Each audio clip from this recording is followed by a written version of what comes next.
Today, we're diving into one of the most consequential, most controversial, and frankly, most infamous Supreme Court cases in all of American history. We're talking about Scott versus Sanford, but you probably know it as the Dred Scott decision. Just to give you a sense of its reputation, that quote right there, that's not from a critic or a politician. Nope, that's from a future Chief Justice of the Supreme Court, Charles Evans Hughes. He called the decision the court's great self-inflicted wound. And that phrase has stuck for over a century because it just perfectly captures its disastrous legacy. So that really raises the big question we're going to tackle. How on earth did a single ruling get so notorious? What did the court actually say to earn the title of the worst decision ever? Well, let's get into it. Okay, before we get to all the legal arguments and the constitutional drama, it's absolutely crucial to understand the human story at the heart of this. This wasn't just some abstract legal theory. This was about the life of a man named Dred Scott and his family. So, Dred Scott was born into slavery. But his life took this pivotal turn when his owner, an army surgeon, took him from the slave state of Missouri into the free state of Illinois and then into the free Wisconsin territory. He actually lived on free soil for years, and he even married his wife Harriet there. So when they were eventually brought back to Missouri, they made a really powerful legal argument. Hey, our time in free territory made us legally free. And in 1846, they sued. And you know what? At first, they won. A Missouri court declared Scott a free man in 1850, but that victory, it was short-lived. The Missouri Supreme Court reversed the decision just 2 years later, completely abandoning its own long-held principle of once free, always free. So Scott's lawyers took the fight to the federal courts, kicking off this legal odyssey that would last more than a decade and ultimately land right in the lap of the U.S. Supreme Court. And this is where the story takes its darkest turn. On March 6, 1857, Chief Justice Roger B. Taney delivered the majority opinion. And look, it wasn't just a ruling on Dred Scott's freedom. It was this sweeping, three-part decision that was designed to settle the slavery debate in America once and for all. The first ruling was an absolute bombshell. The court declared that people of African descent, whether they were enslaved or free, were not citizens of the United States and could never be. Taney actually argued the founders viewed them as beings of an inferior order who had, and I quote, no rights which the white man was bound to respect. The immediate legal impact of this was just staggering. See, if Scott wasn't a citizen, he had no right, or what lawyers call standing, to even bring a case in a federal court. The court essentially said, you don't belong here, and the doors of federal justice are closed to you and to everyone who looks like you. And it didn't stop there. Second, the court ruled that Scott's time living in Illinois and Wisconsin did not make him free.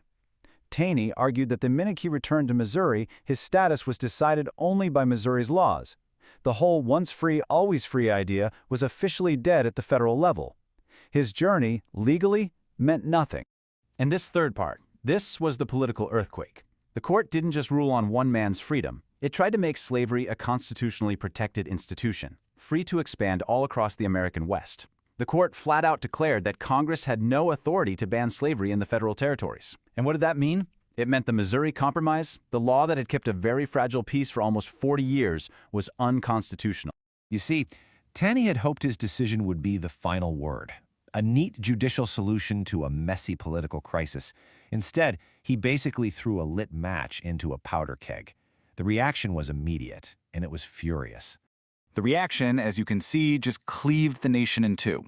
In the North, people erupted in outrage. Abolitionists and the brand new Republican Party just denounced it as a political power grab, not legitimate law. Meanwhile, the South celebrated it as a total victory. They believed the nation's highest court had just enshrined their views as the supreme law of the land. I mean, this quote from a Georgia newspaper really says it all. For supporters of slavery, this was the ultimate validation. The debate was over, as far as they were concerned, and anyone who disagreed was now, in their eyes, committing treason. The room for any kind of compromise had just vanished. But here's something that is so important to remember. This wasn't a unanimous decision, not at all. 2 justices wrote blistering dissents. Justice Benjamin Curtis, in particular, completely dismantled Taney's historical argument. He produced hard evidence, actual facts, that at the time the Constitution was ratified, free African Americans were considered citizens and even voted in several states. This wasn't just a disagreement. It was a direct takedown of the majority's entire premise. So what happened next? How did the country move on from a decision this divisive, and what in the world became of the man who started it all? Let's take a look at the aftermath. For all its intended authority, the ruling was pretty much rejected in the North. State Supreme Courts in places like Ohio and New York issued their own rulings that directly contradicted Taney. They essentially ignored the Supreme Court, declaring that any slave brought into their state would be considered free. So instead of uniting the country under one law, the decision just created more legal chaos. And now we get to the ultimate irony in this whole story. After this decade-long legal battle, after being told by the highest court in the land that he was nothing more than property with no rights, Dred Scott did get his freedom. Just 2 months after the Supreme Court's decision, a former owner bought Scott and his family and immediately set them free. Tragically, Dred Scott would only enjoy that freedom for about a year before he died of tuberculosis. His wife Harriet, though, she lived until 1876, long enough to witness the Civil War and the passage of the 13th Amendment, which finally abolished the institution that had defined her entire life. In the end, this is why it's called the court's worst decision. It inflamed passions, it destroyed any chance of compromise, and it pushed the nation directly onto the path to the Civil War. It absolutely shattered the Supreme Court's reputation as some kind of impartial arbiter, showing it to be a deeply political body. It was, in every single sense, a self-inflicted wound. And that leaves us with this final lingering question. The Dred Scott case is such a stark reminder of what can happen when the law is used not to resolve conflict, but to inflame it. It forces us to ask, when a nation is so fundamentally divided, can a court decision really be the final answer, or does it sometimes just reveal how deep the division really is?